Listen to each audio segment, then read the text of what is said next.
നമസ്കാരം. എല്ലാവർക്കും +2 ഫിസിക്സിൻ്റെ exam web സീരീസിലേക്ക് സ്വാഗതം. നമ്മുടെ കെമിസ്ട്രിയുടെ വെബ് സീരീസിൽ 75 മാർക്കിന് ക്വസ്റ്റ്യൻസ് ഉണ്ടായിരുന്നു. അതുപോലെ ബയോളജിയുടെ വെബ് സീരീസിനും ഉണ്ടായിരുന്നു.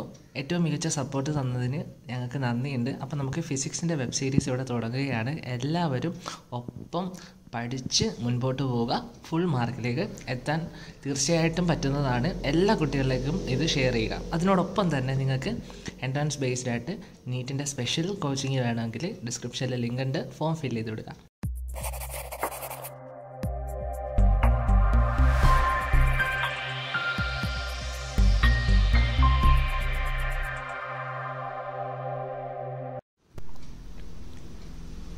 നമുക്കിന്ന് പഠിച്ചെടുക്കേണ്ട ചാപ്റ്റർ എന്ന് പറയുന്നത് ആറ്റംസ് എന്ന ചാപ്റ്ററാണ്. വളരെ എളുപ്പമുള്ളൊരു ചാപ്റ്ററാണ്. അതുകൊണ്ട് തന്നെ ഏറ്റവും വേഗം നമുക്കിത് പറഞ്ഞു തീർക്കാം. ഓക്കെ, അപ്പോൾ ആറ്റംസ് എന്നതിൽ ഒന്നാമതായിട്ട് പഠിക്കാനുള്ളത് ലിമിറ്റേഷൻസ് ഓഫ് റുദർഫോർഡ് മോഡൽ എന്ന് പറയുന്ന കാര്യമാണ്. ആറ്റംസ് എന്ന് പറയുമ്പം അറിയാമല്ലോ, അറ്റോമിക് സ്ട്രക്ചറും ഒക്കെ ഒരുപാട് ആൾക്കാർ പ്രപ്പോസ് ചെയ്തിട്ടുണ്ട്. അതിൽ ഒരെണ്ണമാണ് റുദർഫോർഡ് മോഡൽ. അപ്പം റുദർഫോർഡ് മോഡലിൻ്റെ ലിമിറ്റേഷൻസ് ആണ് ആദ്യമായിട്ട് നമുക്ക് പഠിക്കാനുള്ളത്. റുദർഫോർഡ് മോഡലൊക്കെ കെമിസ്ട്രിയിൽ ഓൾറെഡി പഠിച്ചിട്ടുള്ളതാണ്.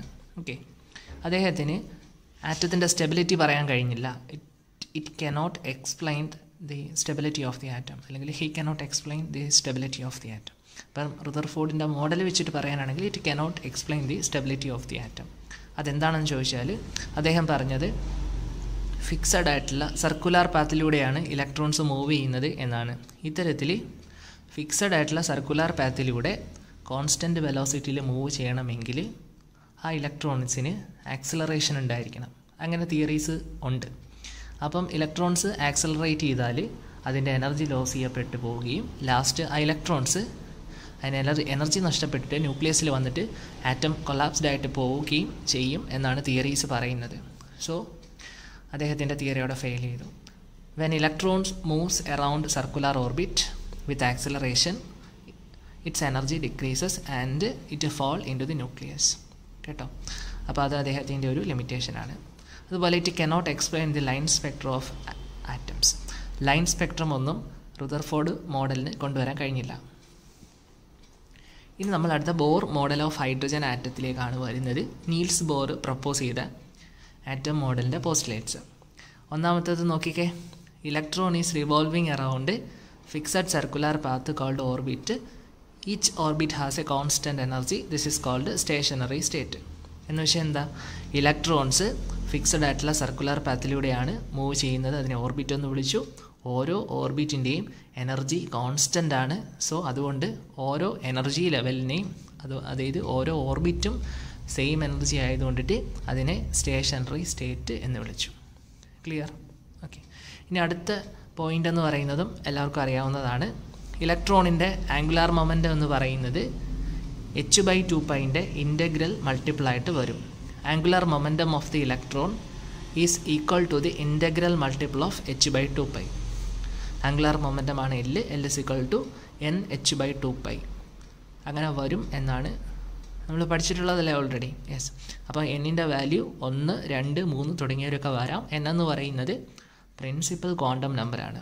ഓക്കെ, അടുത്ത postulates when electron get energy it moves to higher state and it radiate energy and its moves to lower energy state. അപ്പോൾ ഒരു ആറ്റത്തിൽ ഇലക്ട്രോണിന് എനർജി കിട്ടിയാൽ അത് ഹയർ സ്റ്റേറ്റിൽ പോവുകയും അവിടെ നിന്നും എനർജി റേഡിയേറ്റ് ചെയ്ത് കളഞ്ഞതിന് ശേഷം കളയുന്നതിനോടൊപ്പം എനർജി റേഡിയേറ്റ് ചെയ്യുന്നതിനോടൊപ്പം അത് തിരിച്ച് ലോവർ എനർജി സ്റ്റേറ്റിലേക്ക് വരികയും ചെയ്യും. സോ ഹയർ എനർജി സ്റ്റേറ്റ് E2ഉം ലോവർ എനർജി സ്റ്റേറ്റ് E1ഉം ആണെങ്കിൽ ആ ട്രാൻസിഷൻ എന്ന് പറയുന്നത് is equal to E2 - E1 ആണ്. അറിയാം, ഈസ് ഈക്വൽ ടു hν ആണ്. So this is equal to hν. അപ്പോൾ ഇത്രയാണ് ബോർ മോഡൽ ഓഫ് ഹൈഡ്രജൻ ആറ്റത്തിൻ്റെ postulates.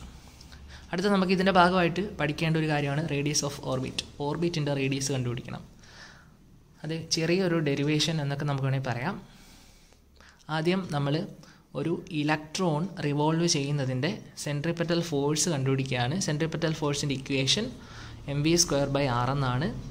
mv²/r is equal to 1/4πε0 E²/r². ചാർജിനെ റേഡിയസ് കൊണ്ട് അതിൻ്റെ സ്ക്വയറുകൾ കൊണ്ടിട്ട് ഡിവൈഡ് ചെയ്താൽ കിട്ടും. ഇതെവിടെ പഠിച്ചതാ? ഇത് ഇലക്ട്രോസ്റ്റാറ്റിക്സിലെ കോൺസെപ്റ്റാണ് അല്ലേ? mv²/r = 1/4πε0 e²/r². അപ്പോൾ അതിൽ നിന്നിട്ട് mv²-നൊരു ഇക്വേഷൻ ഉണ്ടാക്കി 1/4πε0 ഇൻറ്റു e²/r എന്ന് പറഞ്ഞൊരു റിലേഷൻ ഉണ്ടാക്കി. ബോറിൻ്റെ തിയറി പ്രകാരം mvr = nh/2π എന്നാണ്. അതിൽ നിന്നും വിക്ക് ഒരു എക്സ്പ്ലനേഷൻ ഉണ്ടാക്കി.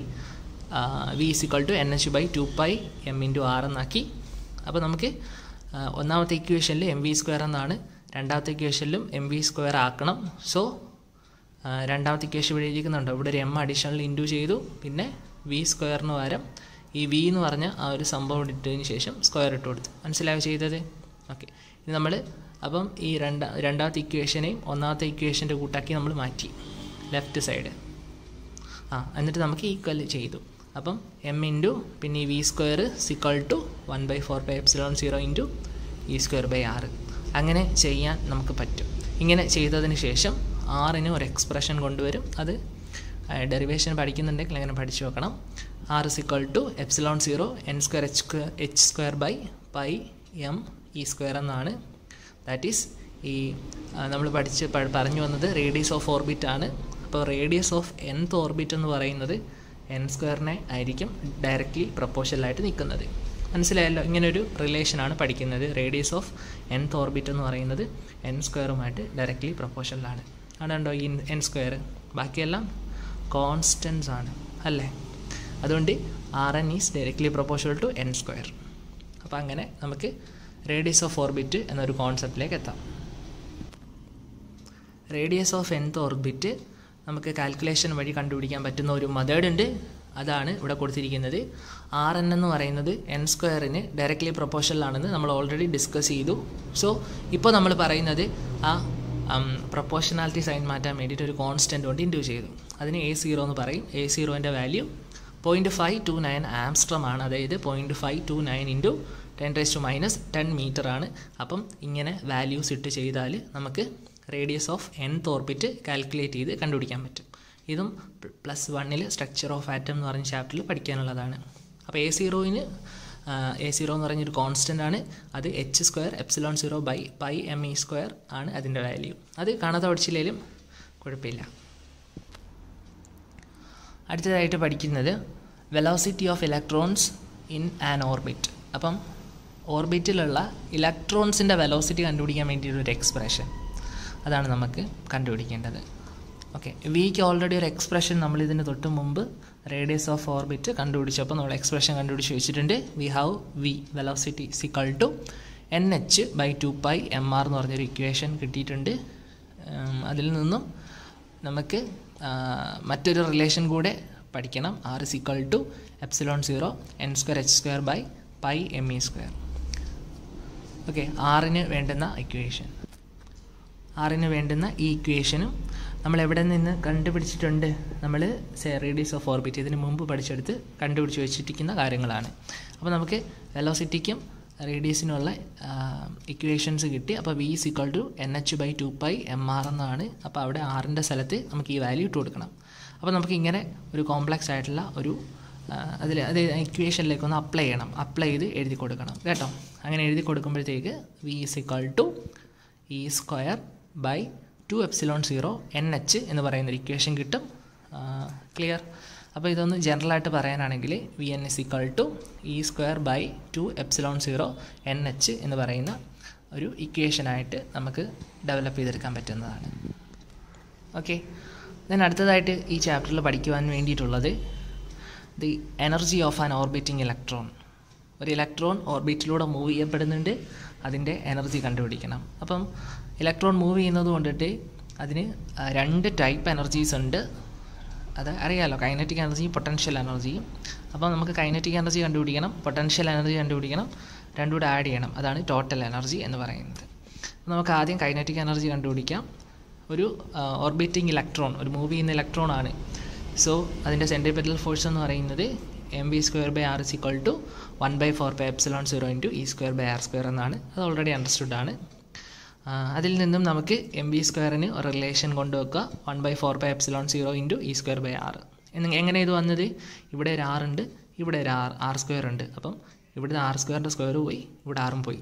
അങ്ങനെയാണ് കേട്ടോ ആ ഇക്വേഷൻ വന്നത്. അപ്പം കൈനറ്റിക് എനർജി എന്ന് പറഞ്ഞാൽ ½ mv² ആണ്. നമുക്ക് mv² എന്ന് പറഞ്ഞൊരു ഇക്വേഷൻ കിട്ടിയിട്ടുണ്ട്. സോ mv² എന്ന് പറഞ്ഞാൽ ഈ റിലേഷനെ ഒന്ന് 2 കൊണ്ട് ഡിവൈഡ് ചെയ്താൽ കൈനറ്റിക് എനർജി കിട്ടും. അങ്ങനെയല്ലേ? അപ്പോൾ k = ½ mv² = 2 കൊണ്ട് ഡിവൈഡ് ചെയ്താൽ E²/8πε0 r എന്ന് കിട്ടും. ഇനി നമുക്ക് അടുത്ത പൊട്ടൻഷ്യൽ എനർജി കണ്ടുപിടിക്കണം. Potential energy, electrostatic potential energy of an electron എന്ന് പറയുന്നത് U = -1/4πε0 × 1/r എന്നാണ്. ഇത് എവിടെ പഠിച്ചതാണ്? ഇലക്ട്രോസ്റ്റാറ്റിക്സിൽ പഠിച്ചതാണ്. അപ്പോൾ electrostatic potential energy of an electron എന്ന് പറയുന്നത് U = -1/4πε0 × 1/r എന്നാണ്. ഇനി നമുക്ക് ടോട്ടൽ എനർജി കിട്ടുന്നതിന് വേണ്ടിയിട്ട് കൈനറ്റിക് എനർജിയും പൊട്ടൻഷ്യൽ എനർജിയും ആഡ് ചെയ്യപ്പെടണം. Total energy is equal to kinetic energy plus potential energy. Okay, അപ്പോൾ നമുക്ക് ആഡ് ചെയ്യാം. ഇത് കൈനറ്റിക് എനർജി, ഇത് potential energy. Is equal to E²/8πε0r -E²/4πε0r. അതായത് ശരിക്കും ഇത് ബാക്കിയുള്ളതെല്ലാം കോൺസ്റ്റൻ്റ് ആണ്. 1/8 - 1/4 എന്ന രീതിയിൽ നമ്മൾ ചെയ്താൽ മതി. സോ -1/8 എന്ന ആൻസർ കിട്ടും. എന്നുവെച്ചാൽ ഈസ് ഇക്വൽ ടു -E²/8πε0r എന്ന് കിട്ടും. നിങ്ങൾക്ക് എങ്ങനെ ഈ ഇക്വേഷൻ വന്നതെന്ന് മനസ്സിലായോ? ഇവിടെ ശരിക്കും ബാക്കിയുള്ളതെല്ലാം ഒരുപോലെയാണ്. ഇവിടെ ഒരു 1/8 ഒരു 1/4 ആണ്. 1/8 - 1/4 എന്ന് ചെയ്താൽ -1/8 എന്നാണ് കിട്ടുന്നത് കേട്ടോ. അത് ചെയ്ത് നോക്കിയാൽ മതി. അപ്പം ഇക്വേഷനിൽ നിന്നിട്ട് ടോട്ടൽ എനർജി എന്ന് പറയുന്നത് -E²/8πε0r എന്ന് കിട്ടി.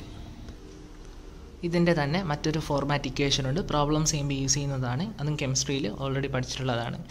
En എന്ന് പറയുന്നത് total energy of an electron എന്ന് പറയുന്നത്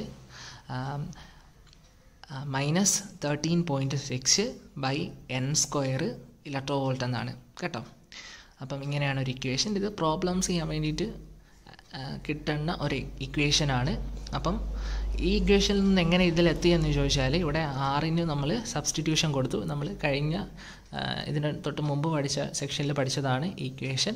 അപ്പോൾ ആറിന് സബ്സ്റ്റിറ്റ്യൂഷൻ കൊടുത്തപ്പോഴാണ് ഇങ്ങനെ പുതിയൊരു ഇക്വേഷൻ കിട്ടിയത്, ഇലക്ട്രോൺ വോൾട്ടിലുള്ള ഇക്വേഷൻ. സോ ഇത്രയും പഠിച്ചു വെക്കുക. ഇനി നമുക്ക് ഫൈനലായിട്ട് പഠിക്കാനുള്ളത് ബോർ മോഡലിൻ്റെ ലിമിറ്റേഷൻസ് ആണ്. സിംഗിൾ ഇലക്ട്രോൺ ആറ്റത്തിന് അല്ലെങ്കിൽ സിംഗിൾ ഇലക്ട്രോൺ സിസ്റ്റത്തിൽ മാത്രമേ ബോർ തിയറി ആപ്ലിക്കബിൾ ആവത്തുള്ളൂ. അതുപോലെ തന്നെ സ്പെക്ട്രൽ ലൈൻസിനെ കുറിച്ചിട്ട് ബോർ മോഡൽ ഒന്നും ഇതുവരെ പറഞ്ഞിട്ടില്ല, സ്പ്ലിറ്റിംഗ് ഓഫ് സ്പെക്ട്രൽ ലൈൻസ്. അതുപോലെ ലൈൻ സ്പെക്ട്രം ഓഫ് ഹൈഡ്രജനും കംപ്ലീറ്റ് ആയിട്ട് ബോർ മോഡൽ എക്സ്പ്ലെയിൻ ചെയ്യാൻ കഴിഞ്ഞിട്ടില്ല. അതുപോലെ മറ്റൊരു ക്വസ്റ്റ്യനാണ്, എന്താണ് എക്സൈറ്റേഷൻ എനർജി എന്ന് പറയുന്നത്. ഒരു ഇലക്ട്രോൺ എക്സൈറ്റ് ചെയ്യപ്പെടാൻ വേണ്ടിയിട്ട് വേണ്ടുന്ന എനർജിയാണ് excitation energy. Energy required to excite an electron from its ground state to an excited state. അപ്പോൾ ഗ്രൗണ്ട് സ്റ്റേറ്റിൽ നിന്നും എക്സൈറ്റഡ് സ്റ്റേറ്റിലേക്ക് ഒരു ഇലക്ട്രോൺ എക്സൈറ്റ് ചെയ്യപ്പെടാൻ വേണ്ടിയിട്ടുള്ള എനർജിക്ക് പറയുന്ന പേരാണ് excitation energy. First excitation energy എന്ന് പറയുന്നത് 10.2 ഇലക്ട്രോ വോൾട്ട് ആണ്. അതൊന്ന് നോക്കി വെക്കണം കേട്ടോ.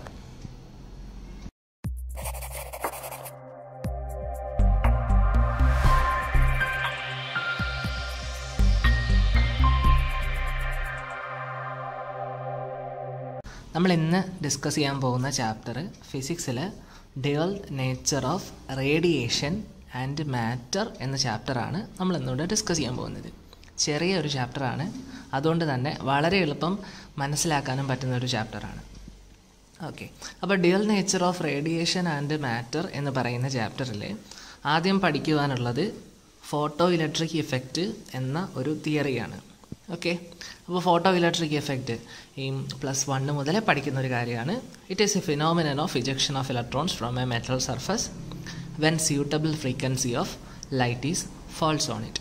ഒരു മെറ്റലിൻ്റെ സർഫസിൽ സ്യൂട്ടബിൾ ഫ്രീക്വൻസി ഓഫ് ലൈറ്റ് അല്ലെങ്കിൽ എനർജി വന്ന് ലാൻഡ് ചെയ്യുമ്പം, ഫോൾസ് ചെയ്യുമ്പം ആ മെറ്റലിൻ്റെ സർഫസിൽ നിന്നും ഇലക്ട്രോൺസ് എമിറ്റ് ചെയ്യുന്ന ഫിനോമിനനാണ് ഫോട്ടോ ഇലക്ട്രിക് എഫക്റ്റ്.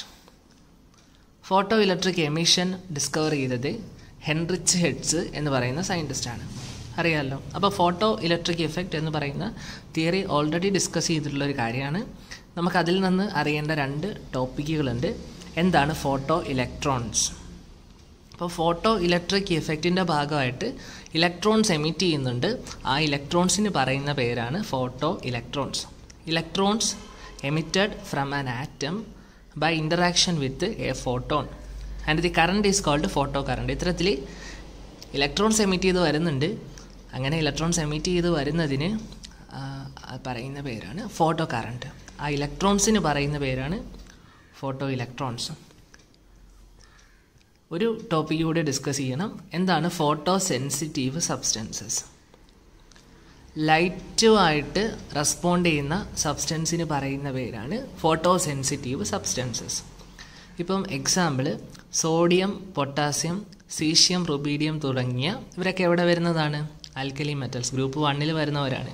അപ്പോൾ ഗ്രൂപ്പിൽ 1 വരുന്ന ഇത്തരത്തിലുള്ള elements sensitive to visible light. അപ്പോൾ വിസിബിൾ ലൈറ്റ് ഇവരിലേക്ക് ഇൻസിഡൻറ്റ് ചെയ്താൽ ഇവരിൽ നിന്നും ഫോട്ടോ ഇലക്ട്രിക് എമിഷൻ നടക്കും, അല്ലെങ്കിൽ ഫോട്ടോ സെൻസിറ്റീവ് ആണെന്ന് നമുക്ക് ഒരു വാക്കിൽ പറഞ്ഞു തീർക്കാം. സോ ഫോട്ടോ സെൻസിറ്റീവ് സബ്സ്റ്റൻസ് എന്ന് പറഞ്ഞാൽ the substances respond to light എന്നാണ്. അടുത്ത ഒരു ടാബാണ് ത്രെഷോൾഡ് ഫ്രീക്വൻസി. എന്താണ് ത്രെഷോൾഡ് ഫ്രീക്വൻസി എന്ന് ചോദിച്ചാൽ μ0 എന്ന് പറയുന്ന വേർഡ് കൊണ്ട് റെപ്രസെൻറ്റ് ചെയ്യുന്നതാണ്. ത്രെഷോൾഡ് ഫ്രീക്വൻസിയാണ് ഫോട്ടോ ഇലക്ട്രിക് എമിഷൻ നടക്കാൻ വേണ്ടിയിട്ടുള്ള ഏറ്റവും മിനിമം ഫ്രീക്വൻസി. അപ്പം ത്രെഷോൾഡ് ഫ്രീക്വൻസിയിൽ താഴെയാണ് ഫ്രീക്വൻസി അവിടെ വരുന്നതെങ്കിൽ അവിടെ എന്ത് നടക്കത്തില്ല? ഫോട്ടോ ഇലക്ട്രിക് എമിഷൻ നടക്കത്തില്ല. It is the minimum frequency of light to cause photo electric emission is called its threshold frequency. അപ്പോൾ അതും അറിയാവുന്നൊരു കാര്യമാണ്. സോ നമുക്ക് അടുത്തതായിട്ട് പഠിക്കേണ്ട ഒരു സെക്ഷൻ എന്ന് പറയുന്നത് ഇതെല്ലാം ഫോട്ടോ ഇലക്ട്രിക് എമിഷൻ്റെ കണ്ടിന്യൂഷനാണ്. അടുത്ത laws of photo electric emission. Photo electric emission നടക്കുന്നതിൻ്റെ റൂൾസ് അല്ലെങ്കിൽ അതിൻ്റെ നിയമങ്ങൾ എന്തൊക്കെയാണ്? ഒന്നാമത്തെ കാര്യം എന്ന് പറയുന്നത് ഫോട്ടോ ഇലക്ട്രിക് കറണ്ടും ഇൻറ്റൻസിറ്റി ഓഫ് ഇൻസിഡൻറ്റ് ലൈറ്റും ഡയറക്റ്റ്ലി പ്രൊപ്പോർഷണലാണ്. അതായത് ഇൻറ്റൻസിറ്റി ഓഫ് ലൈറ്റ്, വരുന്ന ലൈറ്റിൻ്റെ ഇൻറ്റൻസിറ്റി നമ്മൾ കൂട്ടുന്നുണ്ടെങ്കിൽ അവിടെ ഫോട്ടോ ഇലക്ട്രിക് എമിഷൻ അല്ലെങ്കിൽ ഫോട്ടോ ഇലക്ട്രിക് എമിഷൻ അല്ലെങ്കിൽ ഫോട്ടോ ഇലക്ട്രിക് കറണ്ട് അല്ലെങ്കിൽ എന്താ അവിടെ ഇജക്റ്റ് ചെയ്യുന്ന ഇലക്ട്രോൺസിൻ്റെ എണ്ണം ഒരുപാട് കൂടുതലായിരിക്കും. സോ അതുകൊണ്ടാണ് പറയുന്നത് ഫോട്ടോ ഇലക്ട്രിക് കറണ്ടും ഇൻറ്റൻസിറ്റി ഓഫ് ഇൻസിഡൻറ്റ് ലൈറ്റും ഡയറക്റ്റ്ലി പ്രൊപ്പോർഷണലാണെന്ന് പറയുന്നത്. ഓക്കെ, ഇനി അടുത്ത രണ്ടാമത്തെ പോയിൻ്റ് എന്ന് പറയുന്നത് ഓരോ മെറ്റലിനും ഡിഫറൻറ്റ് ത്രെഷോൾഡ് ഫ്രീക്വൻസി ആയിരിക്കും. For each metal there is a threshold frequency below which no photo electric emission occurs. എന്ന് വെച്ചാൽ എന്താ? ത്രെഷോൾഡ് ഫ്രീക്വൻസി ഓരോ മെറ്റലിനും അതിൻ്റെ വാല്യൂ ഡിഫറൻ്റ് ആയിരിക്കും. അതുപോലെ ത്രെഷോൾഡ് ഫ്രീക്വൻസിക്ക് താഴെയാണ് ഫ്രീക്വൻസി ഓഫ് ഇൻസിഡൻറ്റ് ലൈറ്റ് വന്ന് പതിക്കുന്നതെങ്കിൽ ഫോട്ടോ ഇലക്ട്രിക് എമിഷൻ നടക്കത്തില്ല. ഫോട്ടോ ഇലക്ട്രിക് എമിഷൻ എന്ന് പറയുന്നത് ഇറ്റ്സ് ആൻ ഇൻസ്റ്റൻറ്റേനിയസ് പ്രോസസ്സ്. അതായത് there is no time lag between incident of light and ejection of electrons. അപ്പോൾ ഒരു ഇൻസ്റ്റൻറ്റേനിയസ് പെട്ടെന്ന് നടക്കുന്ന പ്രോസസ്സാണ് ഫോട്ടോ ഇലക്ട്രിക് എമിഷൻ എന്ന് പറയുന്നത്. Kinetic energy of emitted electrons depends on frequency. ആ ഒരു പോയിൻ്റ് കൂടെ മനസ്സിലാക്കി വെക്കുക. Kinetic energy of emitted electrons depends on frequency. അപ്പോൾ laws of photo electric emission എന്ന് പറയുന്നതിൽ പ്രധാനമായിട്ടും 4 പോയിൻറ്റ്സാണ് നമുക്ക് പഠിക്കേണ്ടതായിട്ടുള്ളത്. ആ 4 പോയിൻറ്റ്സും നമ്മൾ ഡിസ്കസ് ചെയ്ത് കഴിഞ്ഞു. ഇനി നമുക്ക് അടുത്തതായിട്ട് ഡിസ്കസ് ചെയ്യേണ്ടത് ഐൻസ്റ്റീൻ്റെ ഫോട്ടോ ഇലക്ട്രിക് എഫക്റ്റിൻ്റെ എക്സ്പ്ലനേഷനാണ്. Einstein's explanation of photo electric effect. Quantum തിയറിയുടെ ബേസിസിലാണ് Einstein photo electric effect explain ചെയ്തത്. ഓക്കെ, ഇത്തരത്തിൽ Einstein photo electric effect explain ചെയ്തതിന് അദ്ദേഹത്തിന് നോബൽ പ്രൈസും കിട്ടുകയുണ്ടായിട്ടുണ്ട്. അപ്പോൾ നമുക്ക് നോക്കാം ക്വാണ്ടം മെക്കാനിക്സ് അല്ലെങ്കിൽ ക്വാണ്ടം തിയറി പ്രകാരമാണ് അദ്ദേഹം ഇങ്ങനെ പറഞ്ഞത്. അദ്ദേഹത്തിൻ്റെ പോസ്റ്റുലേറ്റ്സ് നോക്കാം. Einstein's explanation of photo electric effect. Light contains energy packets called photons. Each photons having energy hν. അപ്പം ലൈറ്റ് അല്ലെങ്കിൽ ഒരു റേഡിയേഷൻ അല്ലെങ്കിൽ ഒരു എനർജി മൂവ് ചെയ്യുന്നത് ഓരോ എനർജിയുടെ പാക്കറ്റുകളായിട്ടാണ് അവർ മൂവ് ചെയ്യുന്നത്. സോ അതിന് പറയുന്ന പേരാണ്, ഓരോ എനർജി പാക്കറ്റിനും പറയുന്ന പേരാണ് ഫോട്ടോൺസ് എന്ന് പറയുന്നത്. ഓരോ ഫോട്ടോൺസിനും ഉള്ള എനർജി എന്ന് പറയുന്നത് hν ആയിരിക്കും. ഓക്കെ, ഇത്തരത്തിൽ ഫോട്ടോൺസ് മെറ്റൽ സർഫസിൽ ഇൻസിഡൻറ്റ് ചെയ്യുമ്പോഴാണ്, മെറ്റൽ സർഫസിൽ പതിക്കുമ്പോഴാണ് ഇലക്ട്രോൺസ് എമിറ്റ് ചെയ്യുന്നത്. അപ്പോൾ അതിൻ്റെ ഭാഗമായിട്ട് ഐൻസ്റ്റീൻ ഡെവലപ്പ് ചെയ്ത ഇക്വേഷനാണ് hν = hν0 + ½mv². ഈ ½ mv² എന്ന് വെച്ചാൽ കൈനറ്റിക് എനർജിയാണെന്ന് ഓൾറെഡി നിങ്ങൾക്ക് അറിയാവുന്ന കാര്യമാണ്. hν0 എന്ന് പറയുന്നത് വർക്ക് ഫംഗ്ഷനാണ്. ഇതിലെ μ0 എന്ന് പറയുന്നത് ത്രെഷോൾഡ് ഫ്രീക്വൻസിയാണ്. ഓക്കെ, അപ്പം എച്ച് ന്യൂ എന്ന് പറഞ്ഞാൽ എന്താ? ഫോട്ടോൺസിൽ നിന്ന് കിട്ടുന്ന എനർജി. അപ്പം മെറ്റൽ സർഫസിലേക്ക് എനർജി കൊടുക്കുന്ന സമയത്ത് അത് എന്തിനൊക്കെ വേണ്ടിയിട്ട് യൂസ് ചെയ്യുന്നുണ്ട്? വർക്ക് ഫങ്ഷന് വേണ്ടിയിട്ട് യൂസ് ചെയ്യുന്നുണ്ട്. അതുപോലെ ഇലക്ട്രോൺസിൻ്റെ കൈനറ്റിക് എനർജിക്ക് വേണ്ടിയിട്ടും ഇത് യൂസ് ചെയ്യുന്നുണ്ട്. അപ്പം അങ്ങനെയാണ് നമുക്ക് ഈ ഒരു ഇക്വേഷനിൽ നിന്നിട്ട് മനസ്സിലാക്കാൻ പറ്റുന്നത്. Photon energy is used for work function and kinetic energy. അപ്പം ഈ ഒരു ഇക്വേഷനിൽ നിന്നിട്ടും കൈനറ്റിക് എനർജിക്ക് ഒരു ഇക്വേഷൻ ഉണ്ടാക്കാം. കൈനറ്റിക് എനർജി മാത്രം അവിടെ നിർത്തിയിട്ട് എച്ച് ന്യൂ സീറോ കൂടെ ലെഫ്റ്റ് സൈഡിലേക്ക് കൊണ്ടുപോയാൽ h nu minus H nu zero എന്നാവുമല്ലോ. അപ്പോൾ half m v square is equal to H nu minus H nu zero, അല്ലെങ്കിൽ half m v square is equal to h into nu minus nu zero എന്ന് എഴുതാം, ബ്രാക്കറ്റിൽ ഇട്ടിട്ട്. അങ്ങനെ വേണമെങ്കിൽ എഴുതാം. അപ്പം ഇങ്ങനെ നമുക്ക് എഴുതുന്ന ഈ ഒരു ഇക്വേഷന് പറയുന്ന പേരാണ് this is known as Einstein's photoelectric equation. അപ്പോൾ ഐൻസ്റ്റീൻ്റെ ഫോട്ടോ ഇലക്ട്രിക് ഇക്വേഷൻ ഏതാണെന്ന് ചോദിച്ചാൽ ഇതാണ് ഇക്വേഷൻ. അപ്പം ഈ ഒരു എക്സ്പ്ലനേഷനാണ് അദ്ദേഹത്തിന് നോബൽ പ്രൈസ് അവാർഡഡ് ആയത്. ഓക്കെ, ഇനി നമുക്ക് അടുത്ത പുതിയൊരു കോൺസെപ്റ്റാണ് പഠിക്കാനുള്ളത്. ഇത്രയും നേരവും പഠിപ്പിച്ച കാര്യങ്ങൾ അല്ലെങ്കിൽ നമ്മൾ പറഞ്ഞ കാര്യങ്ങൾ ഏകദേശം ഓൾറെഡി അറിയാവുന്നതൊക്കെ കാര്യങ്ങളാണ് അല്ലേ? ഒന്നുകൂടെ നമ്മൾ ഫിസിക്സിൽ ഒന്നുകൂടെ പഠിച്ചു എന്നേ ഉള്ളൂ, കെമിസ്ട്രിയിൽ ഓൾറെഡി പഠിച്ചിട്ടുള്ള കാര്യങ്ങളാണ്. അപ്പോൾ നമുക്ക് അടുത്തതായിട്ട് പുതിയൊരു കോൺസെപ്റ്റ് ഡിസ്കസ് ചെയ്യാം. Frequency stopping potential graph. എന്താണ് സ്റ്റോപ്പിംഗ് പൊട്ടൻഷ്യൽ? സ്റ്റോപ്പിംഗ് പൊട്ടൻഷ്യൽ എന്ന് പറഞ്ഞാൽ അതൊരു പൊട്ടൻഷ്യൽ ഡിഫറൻസ് ആണ്. ഫോട്ടോ ഇലക്ട്രിക് എമിഷൻ നിർത്താൻ വേണ്ടിയിട്ട് കൊടുക്കേണ്ട പൊട്ടൻഷ്യൽ എന്ന് പറയുന്ന പേരാണ് സ്റ്റോപ്പിംഗ് പൊട്ടൻഷ്യൽ. ക്ലിയർ? അപ്പോൾ നമുക്ക് സ്റ്റോപ്പിംഗ് പൊട്ടൻഷ്യലിൻ്റെ ഒരു ഗ്രാഫ് പഠിക്കാനുണ്ട്. സ്റ്റോപ്പിംഗ് പൊട്ടൻഷ്യലും ഫ്രീക്വൻസി ഓഫ് ഇൻസിഡൻറ്റ് റേഡിയേഷനും തമ്മിലുള്ള ഒരു ഗ്രാഫ് പഠിക്കാനുണ്ട്. അതിന് മുമ്പിട്ട് നമുക്കിതിൻ്റെ ഇതിന് മുൻകാലെയുള്ള നമുക്ക് അതിൻ്റെ തിയറി കൂടെ ഡിസ്കസ് ചെയ്യേണ്ടതായിട്ടുണ്ട്. നമുക്കറിയാം കൈനറ്റിക് എനർജി എന്ന് പറയുന്നത് H nu minus H nu zero ആണ്. ഇതെന്താണ്? ഐൻസ്റ്റീൻ്റെ ഫോട്ടോ ഇലക്ട്രിക് ഇക്വേഷനാണ്, അറിയാമല്ലോ. സ്റ്റോപ്പിംഗ് പൊട്ടൻഷ്യലിൻ്റെ രീതിയിൽ നമുക്കിങ്ങനെയും പറയാം. കൈനറ്റിക് എനർജി അല്ലെങ്കിൽ K max is equal to E into V zero എന്ന് പറയാം. സ്റ്റോപ്പിംഗ് പൊട്ടൻഷ്യലിൻ്റെ ബേസിസിൽ നമുക്ക് ഈ ഒരു ഇക്വേഷനെ മോഡിഫൈ ചെയ്യാൻ പറ്റും, കൈനറ്റിക് എനർജി ആയിട്ട് കൺവേർട്ട് ചെയ്യാൻ പറ്റും. അപ്പം ഇ ഇൻറ്റു വി സീറോ, ഈ വി സീറോ എന്ന് പറയുന്നതാണ് സ്റ്റോപ്പിംഗ് പൊട്ടൻഷ്യൽ. ക്ലിയർ? അപ്പം നമുക്ക് ഇക്വേഷൻ 1ഉം 2ഉം കൺസിഡർ ചെയ്താൽ അതിൻ്റെ ലെഫ്റ്റ് സൈഡ് സെയിം ആണ്, റൈറ്റ് സൈഡാണ് ഡിഫറൻസ്. അപ്പോൾ നമുക്ക് ഈ റൈറ്റ് സൈഡിലുള്ള ആൾക്കാരെ എന്ത് ചെയ്യാൻ പറ്റും? ഈക്വലൈസ് ചെയ്ത് എഴുതാൻ പറ്റും. From equation 1 and 2 E V zero is equal to H nu minus H nu zero.